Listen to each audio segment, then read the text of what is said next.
ഈ ടീച്ചറുടെ പ്രസംഗമൊക്കെ ഒരു മതേതര രാജ്യത്തെ ഗവൺമെന്റ് നിരോധിച്ചിരുന്നെങ്കിൽ ഇപ്പൊ ഈ അധ്യാപക വൃത്തിയിൽ നിന്നൊക്കെ എന്നേ ഈ ടീച്ചറെ പറഞ്ഞു വിടുമായിരുന്നു. കാര്യം സത്യമാണെങ്കിലും എനിക്ക് അംഗീകരിച്ചു കൊടുക്കാൻ പറ്റുമോ?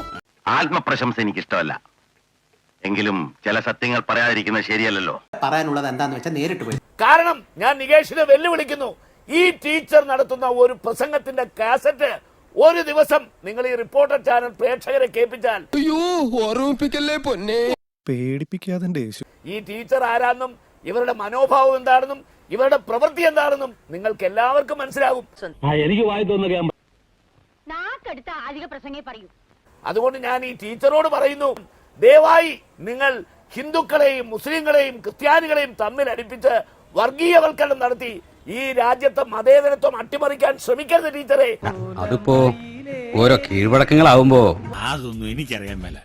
ഇങ്ങനെ എന്തെങ്കിലുമൊക്കെ പറയുമ്പോഴേ എന്റെ മനസ്സിനൊരു സന്തോഷം ഉണ്ടാവും. ഇതേ ഇന്നൊന്നിലും തുടങ്ങിയതല്ല. ടീച്ചറ് വിദ്യാർത്ഥികളെ ഉപദേശിക്കേണ്ട ആളാണ്, അവരെ നേർവഴിക്ക് നയിക്കേണ്ട ആളാണ്. ഇങ്ങനെ വേണം പെൺകുട്ടികള്. എന്താ ഒരു തന്റേടം മിടുക്കി. അല്ലാതെ അവരുടെ സിരകളിലേക്ക് വർഗീയ രക്തം കുത്തിവെക്കേണ്ട ഒരു അധ്യാപികയല്ല നിങ്ങൾ. അതുകൂടെ മനസ്സിലാക്കണം. ഈ നാടിന്റെ ഈ അവസ്ഥയ്ക്ക് കാരണം ഇവന്മാരെ പോലുള്ള ഈരകാല മൃഗങ്ങളാണ്. മനുഷ്യന് വഴി കൂടെ നടക്കാൻ മേലുണ്ടായല്ലോ. ആരാടാ നിന്നെ ഈ ദുശീലങ്ങളൊക്കെ പഠിപ്പിച്ചത്? പണ്ടാറടങ്ങ എല്ലാവരും കൂടി ഈ കുടുംബം കൊളാക്കുന്ന തോന്നണേ. നീ നല്ല പയ്യനാണ്, നിന്നെ കണ്ടപ്പോഴേ എനിക്കത് അറിയാമായിരുന്നു. എന്ന് ശരി.